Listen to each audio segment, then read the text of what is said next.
my pleasure to have a conference here at the University of Doshisha, and I would like to express my thanks to all the organizers here.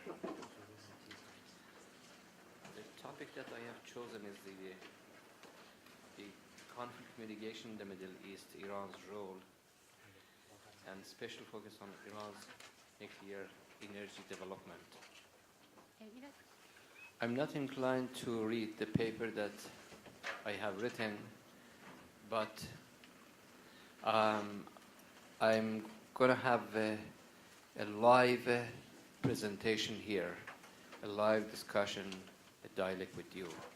So I'm going to pose the major issues in my paper, and I assume that the paper has already been distributed among the participants.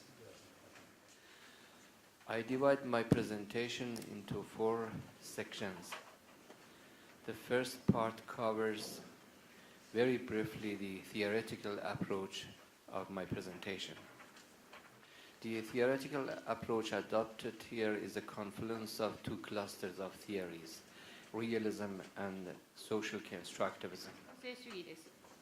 That's why I have placed special attachment and significance on objective power and subjective power.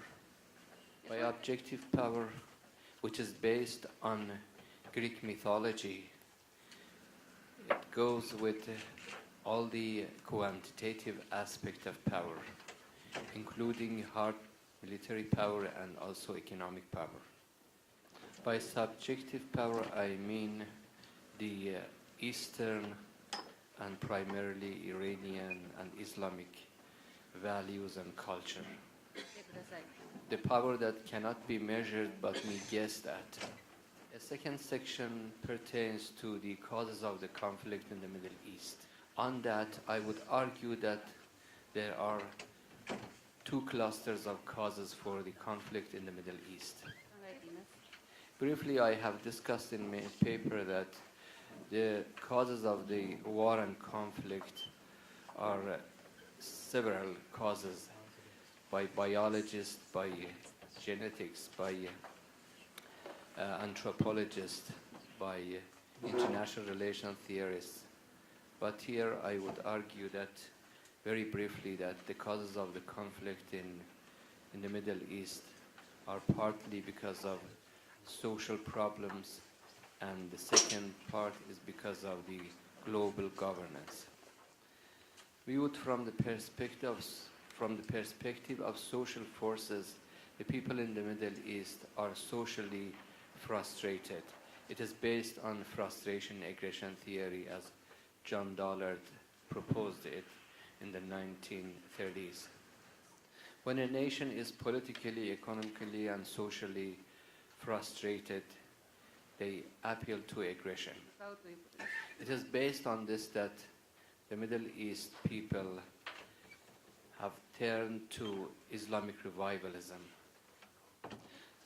In the 1961, Professor Montgomery Watt had his own prognostication with respect to the possible Islamic revivalism in his notorious book called Islam and the Integration of Society.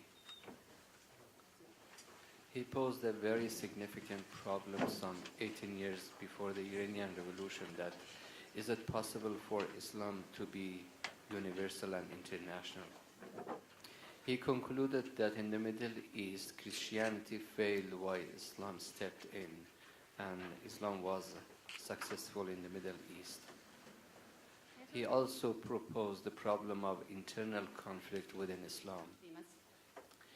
So, from this point of view, the Islamic society is made up of Islamic norms, principles, and values, but at the same time, some differences within Islamic values, we see some contradiction. The problem with all developing countries, including but not restricted to the countries in the Middle East, are inflicted with a problem: strong societies versus weak states.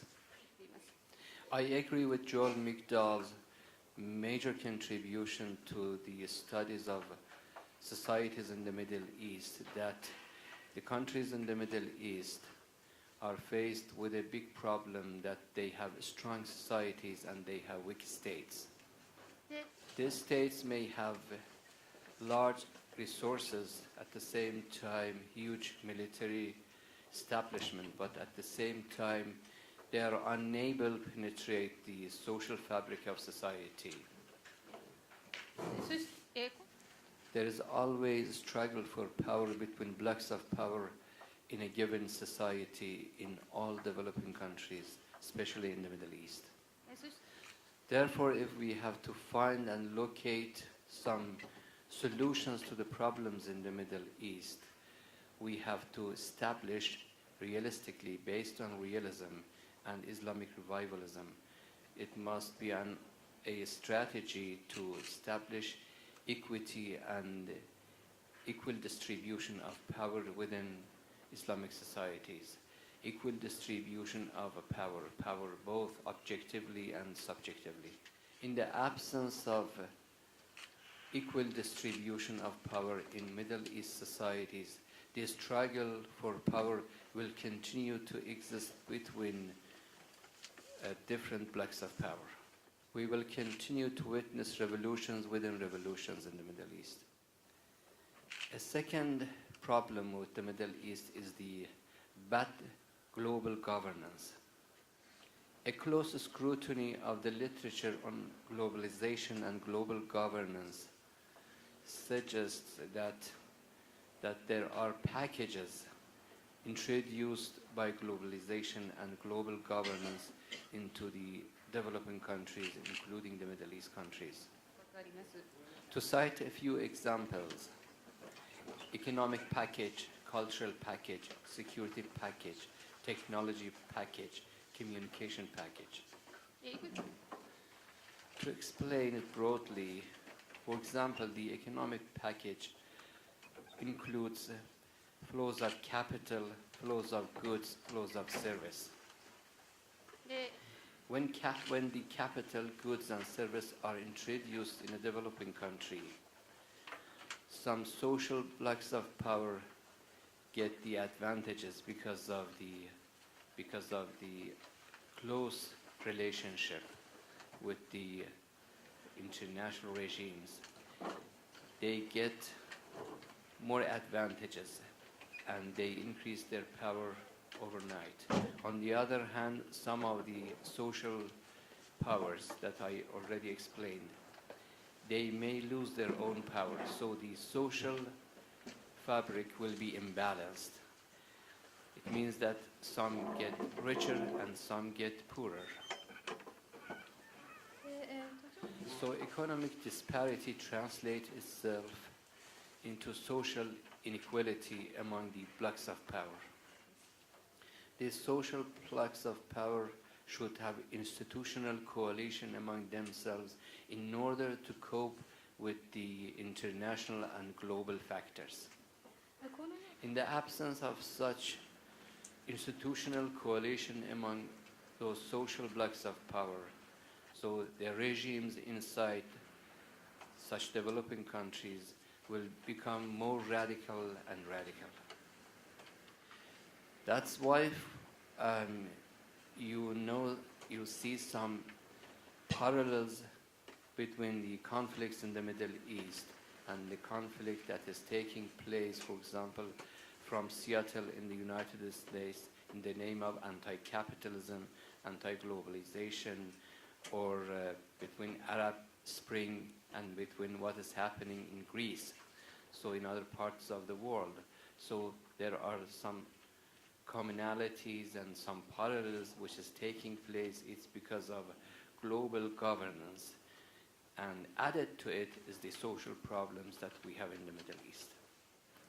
In addition to this conflict in the Middle East, which has social and also global causes, we must note the problem of Iranian nuclear case. I would like here to flash back to a very significant book on international politics which was written long ago by Edward H. Carr, called The 20 Years Crisis. Carr argues that wherever there is conflict, there is politics.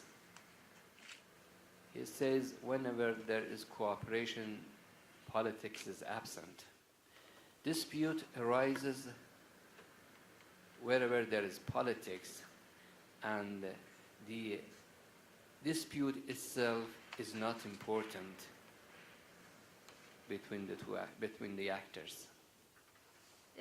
So the subject matter of the dispute is not important, but what is important is that between what actors the dispute arises. He argues that, for example, if a dispute arises between the United States and Nicaragua, and he argues that if the same issue of conflict arises between the United States and Japan, so you see that how different it is. Let's have a look at the Iranian issue. The same nature of the dispute was between the United States and Iraq. The same issue between the United States and Iran. The same issue between the United States and North Korea. Iraq was removed from the scenes of life, and North Korea continues to have its own life, and Iran in a battle between the United States and itself. My own position is that the nuclear standoff between Iran and the United States, and also the terrorist accusations or the terrorist problems between Iran and the United States, as well as the human rights issue, and these three issues are, let's say, depending variables on Iran-US politics. I think following the Islamic Revolution, the United States has adopted the same containment policy that it launched against the Soviet Union. More or less the same containment policy is being adopted against the Islamic Republic of Iran to overthrow the regime. You might remember the dual containment policy that was initiated against Iraq and Iran. So following the hostage crisis, the United States issued its first executive order against Iran. The first executive power was issued by the US President Jimmy Carter. It was based on Iranian access control regulations. The regulations were enacted and approved by the Iranian Access Control Office. The office operates under the supervision of OFAC. OFAC means Office of Foreign Access Control. OFAC belongs to US Treasury Department. そして OFAC 自体は財務省に属しています。And the US President issues executive order and sanctions based on the analysis that OFAC proposes. I have showed in my article how the express wording and language of OFAC has been reflected in the wordings of the United Nations resolutions, and also a reflection of the same wording we see in the EU-UK sanctions against Iran. Yes, in order to demonstrate it, I have flashed back to the Mexican Revolution during the 1930s. It is based on compensation regime during the historical emergence of civilization. Originally, compensation regime was based on beatings, hittings, punishment and killings based on, let's say, compensation, international law of compensation. ができます。 For example, if a hosting country attempted to expropriate or to nationalize some property of the colonial power, usually there was meeting, whipping, hitting, and punishment, or sometimes killings. わけです。 But gradually, the concept of compensation shifted from conceptual contours, let's say from whipping and killings and beatings to, let's say, the payment of compensation. Gradually, the country whose property was affected usually asked for some kind of compensation, which was called either just compensation, fair compensation, partial compensation. But gradually, the United States, especially after the Mexico Revolution, asked for full, prompt, and adequate compensation in a letter that the then Secretary General Cordell Hull wrote a letter to the Ministry of Foreign Affairs of Mexico asking for full, prompt, and adequate compensation. The same formula was incorporated in a number of treaties, which was called Friendship Treaty, between the developing countries and the United States during the long decade of American hegemony, in the 1950s. One such treaty was the Treaty of Amity, which was concluded between Iran under the Shah and the United States in the 1950s, after the overthrow of Mossadegh. In that treaty, the United States argued that if someday Iran takes some measures which would affect the property of the United States, Iran must pay full, prompt, and adequate compensation.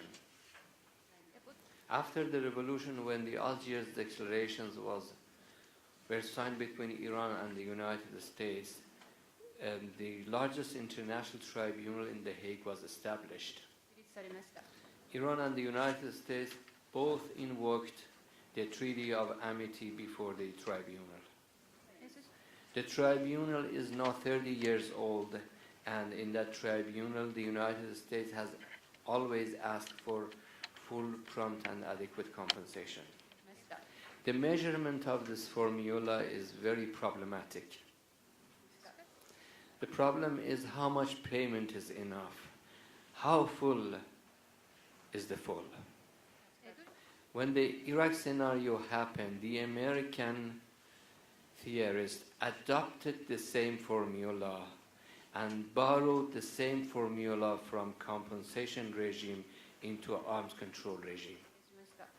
If you have a look at the resolutions that were issued against Iraq, they clearly point to the notion of full and prompt cooperation. The Iraqi regime was asked to extend its full and prompt cooperation. As you are familiar with the literature on international arms control, there are three means which pertain directly to arms control. For example, under the NPT, the CTBT, MTCR, and all arms control regimes, there are three categories of regimes. One is inspection regime, second is monitoring regime, fourth is immunity regime. Iraq under Saddam Hussein did cooperate, but as you remember, the resolutions and the statements that were released at that time, they all argued that Iraq does cooperate, but that is not enough cooperation. That is not proactive cooperation.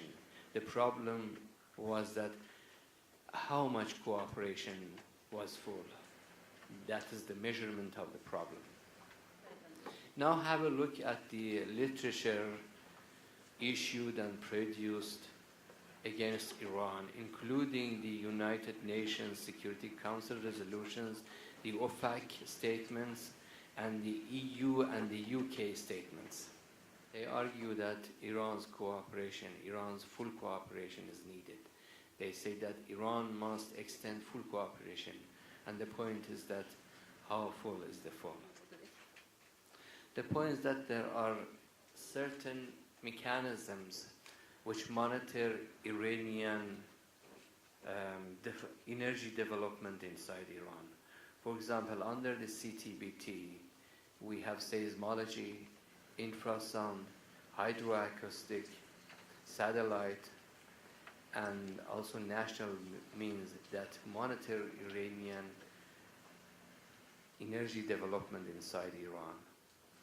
And some of them, for example, seismology has been installed in the Charan of Karaj and also in Bushehr. So all these, let's say, monitoring systems operate in Iran. None of them suggest that Iran has developed nuclear weapons or weapons of mass destruction. The point is that my own argument is that Iran de-emphasized objective power after the revolution.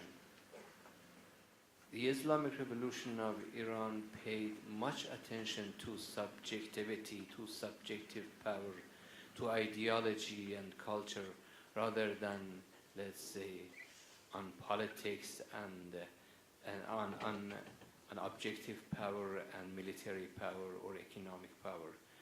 Much attention was paid to subjectivity and subjective power ideology and Islam than objectivity or nuclear power. My personal impression is that Iran will pay a costly price for this negligence, failure, laches, and omission. Because assuming Iran does cooperate, the United States and Western allies will not withdraw or revoke sanctions against Iran. Have a look at the express wording of ISA, Iran Sanctions Act. Under the act, the US president can revoke the sanctions only when Iran abandons its not only weapons of mass destruction policy, but also the so-called terrorism and the human rights problems. What is happening in the Middle East is some kind of balkanization of the Middle East. That following the collapse of the Soviet Union, the United States tried to redefine the text, the provisions of the United Nations Charter. The international relations students during the 1980s were concerned about the collapse of bipolarity. We who were studying in the West, in Western universities, we posed one problem with respect to stability of the international system. We were wondering what would happen if bipolarity collapsed, and then concluded that if the Soviet Union collapses, then the United States will step in those countries that the Soviet Union had some position. In the Balkan crisis, the United States stepped in and then redefined the United Nations Charter. We had our own prognostication that wherever there is gross violations of human rights or terrorism or weapons of mass destruction or civil war, the United States would intervene. There is no gainsaying that sectarian violence is a problem in the international system. A close look at the Kosovo crisis, the Bosnia crisis, and Afghanistan and Iraq shows that the United States has intervened in 4 areas as I discussed: human rights, terrorism, civil war, and nuclear weapons or weapons of mass destruction. というわけであります。 In the case of Iran, there are at least 3 of them. 3 of accusations against Iran are the alleged human rights problem, the alleged terrorism, the alleged weapons of mass destruction. イラン The civil war notion was tried in the case of Iran several times. For example, the Green Movement was part of a civil war scenario that was supported by the United States, the United Kingdom, and Canada, and they engineered some scenarios to support the so-called Green Movement in Iran. Although the movement failed, it had its own impact on Iranian domestic politics. But all these 4 issues, none of them is important. The important thing is the principles and political gap between the United States and the Iranian Revolution, especially with respect to Israel. Then after the 9/11, especially myself proposed that there would be 3 phases. According to my previous statements, I argued that there would be 3 phases. The first one will be Afghanistan, the second one, the Middle East, and the third one, Indochina, I mean Southeast Asia. 地域であります。 I argued that the Middle East will have a number of stages. The beginning is Iraq, and the ending is Iran, and in between there will be Lebanon, Syria, and other Middle East countries. で And yes, the push for decapitation and regime change in Iran will continue, and you already know that what sanctions mean. だと思います。 Sanctions are used for political ends. Japan has been a target of such sanctions. In the early 19th century, China used a number of sanctions against your country. The history of sanctions show that the Israelis, the Jews, were the first nation who used sanctions against their own tribes and also Palestinians, some 800 BC. したわけです。 The Roman Empire, also the Roman law, they provided a number of sanctions, including interdictiva qua edicni, against their enemies. であります。 They denied water and fire against their own enemies in order to make their enemies surrender. であります。 But there are 2 concepts, generally speaking, with respect to sanctions: legality and efficacy of sanctions. As the director of the Center for Graduate International Studies of University of Tehran, I am planning to hold an international symposium on the legality of sanctions under international law in The Hague sometime in October. I would welcome any participant or contributor to the literature on international law and transnational boycotts. We would like to delineate the conceptual contours of the sanctions. With respect to the efficacy of sanctions, to see how sanctions are important and effective against Iran, then there is also 2 clusters of theories. One school of thought argues that sanctions will work on Iran and that the people of Iran will rise against regime and that it would be effective. A second school argues that people usually will adapt themselves with the gradual degradation of life. Sanctions are economic deterrence and not military deterrence. Military deterrence means a surprise attack, like what happened in the case of Hiroshima and Nagasaki. It was a surprise attack, and consequently, Japanese army surrendered. But economic deterrence, despite its wider scope, will not have surprise attack on an enemy. It was tried in the case of Iraq for more than a decade. The United States had no choice but attack Iraq, because in line with sectarian violence in Iraq, in Iran, in Afghanistan, in Pakistan, and even in Turkey, the political ends for the global governance or the Western powers is that to have certain many states in the Middle East, but at the same time these many states should operate in the form of federalism and confederalism economically. I'm not saying that, I'm not supporting a conspiracy theory. What I argue is that there is sectarian violence in the Middle East.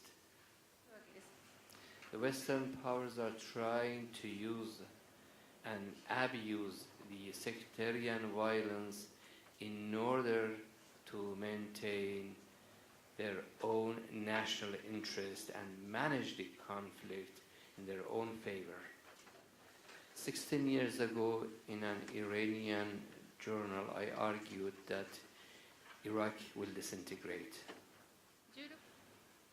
At that time, in the Kosovo crisis, originally we saw a territorial autonomy.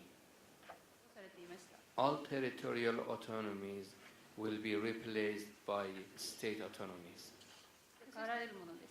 Practically, when Iraq was divided into 3 zones, no-fly zones, the seeds and the genes of disintegration of Iraq was devised and engineered. KPG of Iraq means territorial autonomy.